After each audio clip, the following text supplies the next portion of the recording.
Good afternoon, everybody. As I've said before, I do these videos in order to practice English, to practice speaking. As you know, I'm not from a English-speaking country, right? But anyway, that's not important right now. I'm talking today about Harry Potter books versus Harry Potter movies. I just want to show off my books collection, my book collection of series, Harry Potter series. I like it, I love it. Well, I've seen the movies. I like them. They are nice. They have nice effects and all this stuff, and they have represented the battles in a good way. I like it. But the movies lack of information. If we compare movies versus books, the quality and the quantity of information is totally different. I mean, the movies would be like a small boat against the books that would be like the Titanic. Yes, that's the amount of information that you are lacking if you don't read the books and if you only watch the movies, right? There is information that doesn't change anything. For example, SPEW. I mean, it was funny when we saw Hermione harassing Harry and Ron to get people to fight for house elves rights. That's nice. That was funny a lot, but it's not quite important. I mean, it doesn't change the thread of the story, right? Does it? No, it doesn't. Or for example, the fact that in the Deathly Hallows, Hermione gave the idea to take the dragon to escape. Actually, in the books it was Harry. But it changes nothing. But there is information that changes a lot of stuff. For example, in the Goblet of Fire, there is this house elf Winky. If you have read the books, you know who she is. If you have seen the movies, you don't. Because she doesn't appear in the movies. She's not important in the movies because she doesn't exist, right? Winky was a house elf who was in charge of nursing Barty Crouch Jr., right? The son of Mr. Crouch. And it changes a lot of stuff because in the Goblet of Fire, at the beginning of the movie, Harry had that vision inside of Lord Voldemort's head in which he's seeing Wormtail and Barty Crouch Jr. In the book, there is only Wormtail, no one else. Barty Crouch met his master sometime later, right? In the movies, no. Fourth, well, Winky is the one who's in charge of Barty Crouch Jr. And at the end of the movie, she's there when Barty Crouch is confessing all the stuff he has done. So it's quite important. It has changed a bit of the story, actually. That's for an instance. Now, I'm gonna go in order from Deathly Hallows to the previous books. Of course, I don't think I'm gonna talk about all the books in this video because it would be so long. Let's start by the Deathly Hallows, and I have to announce that there are going to be a lot of spoilers here. And let's start by the Battle of Hogwarts, the end, the last battle, when Voldemort went back to the castle with Harry dead, right? At the end, in the movies, the battle is quite nice. Yes, of course, when Harry appeared and someone said, "Ah, look, it's Harry," and he's not dead, and he attacked Voldemort. He tried to kill Nagini, actually. Yes, it was nice. He escaped, and Voldemort was attacking, and the battle started. Yes, nice, of course. But in the books, if you think that the movies battle was epic, the books battle is like 100 times better than that. Why? Oh, simple. In the books, Grawp fought two giants. That's just the start. And when they were talking, while Voldemort was making fun of the fact that Harry was dead and etc., centaurs started pelting from the forest to attack the Death Eaters. The centaurs joined the battle and they started attacking when they realized that Harry's corpse was not there. And well, it was a lot of despair, and all the Death Eaters ran with the Hogwarts warriors inside of Hogwarts. Right? It was interesting, it was really nice knowing that the Centaurs were supporting Dumbledore, Hogwarts, and they run inside the castle, right? When suddenly inside the castle, I don't know, it didn't happen in the movie, because actually in the last movie, because actually the house elves didn't have that that importance that they had in the books.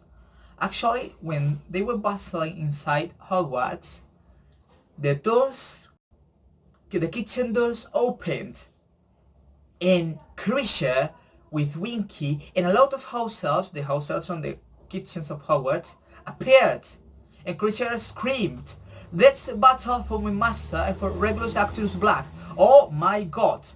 And the house elves started running around and stabbing the ankles and the legs of the Death Eaters. Oh my god, it was quite epic. I mean, I just imagine that because I have read the books before I watched the movies, and when I watched the movies I was expecting that part, and it wasn't like that actually. I felt really bloody disappointed, you know, because I thought the house elves were gonna battle there, but they didn't. That was really bad. I felt totally disappointed. I really was sitting when I was watching that battle because they changed a lot of stuff. In the movies, the battle between Voldemort and Harry is nice because Voldemort is chasing Harry and kicking him and all that stuff. At the end, Harry was about to kiss him. Well, no, not to kiss him, but he just grabbed him to throw through a precipice. But it didn't happen like that in the books.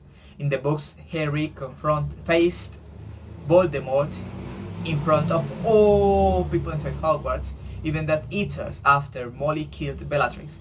Yes, I told you that there were gonna be a lot of spoilers. And Harry told Voldemort about how loyal Snape was to Dumbledore and how to Dumbledore, yes, sorry, and how the Elder Wand belonged to Malfoy, etc., etc. And they battled inside Hogwarts, and Harry killed Voldemort inside Hogwarts, not in a desolate part of the castle. No, it was inside Hogwarts, inside, I think it was the common room, correct me if I'm wrong, in front of all people there, right? So the second battle of Hogwarts, it's totally different. I mean, you should just imagine the little house elves fighting against Death Eaters. It was epic. I loved it. Well, now let's go back to the first battle. It's also quite different because it showed that Harry, Hermione and Ron are running through to the forest, and they are surrounded by Dementors. They appeared other members of in the books, they appeared other members of the DA, but in the movies there is Aberforth who appeared and fought all the Dementors. Well, it was not like that in the books, totally different.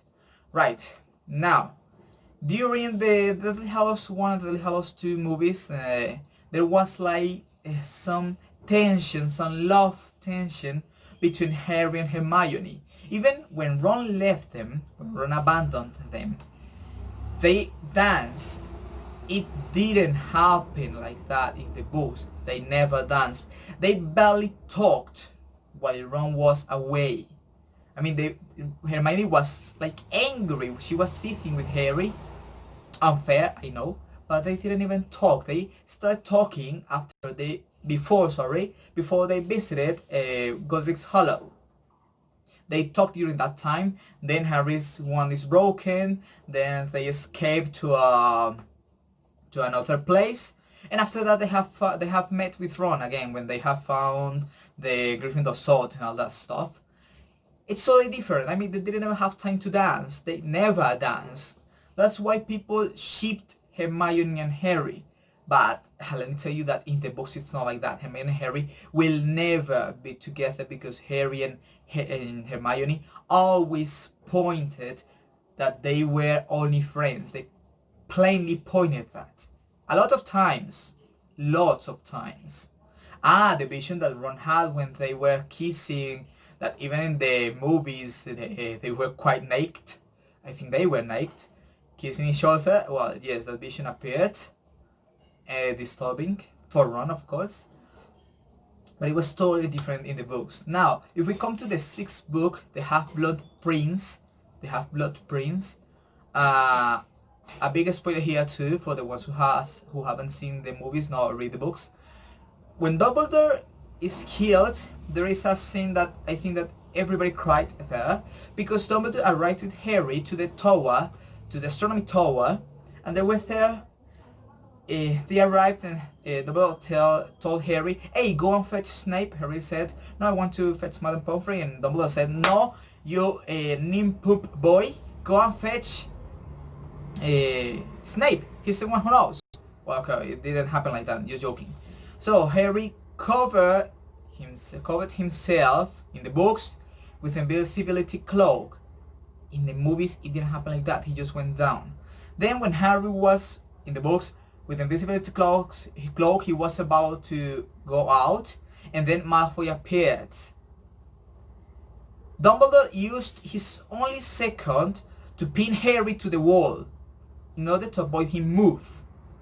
So Harry was forced to see everything.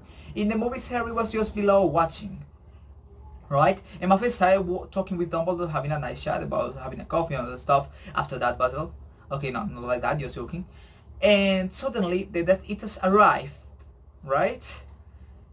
When I have seen the movies, it was like, oh my bloody god, wasn't Bellatrix supposed to be at Malfoy's manor? Because actually, in the movies, Bellatrix was with the Death Eaters when Malfoy killed Dumbledore.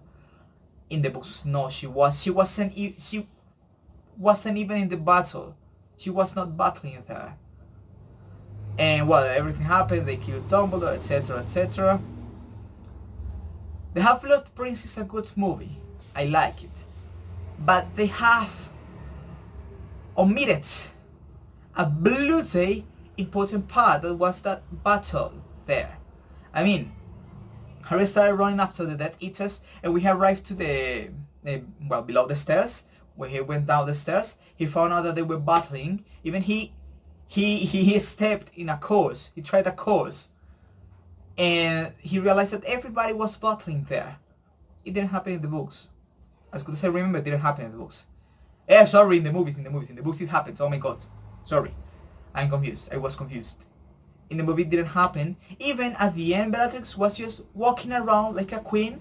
She was not harassed, and she only destroyed Hagrid's cabin. Hagrid's cabin was destroyed, of course, in the books, but Hagrid was battling. He was fighting a Death Eater. They were quarreling in front of the cabin, and my god, it was quite different. And then you may see the meme that came out after that battle. "You dare to use my tricks against me, Potter?" Yes, well, I mean, it was totally different. I felt that it was a haste in that sense. The movies were a haste in that sense. As good as they were, it was a haste that they omitted that big battle.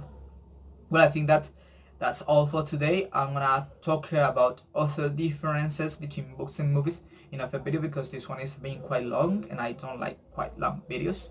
So thank you so much for watching, and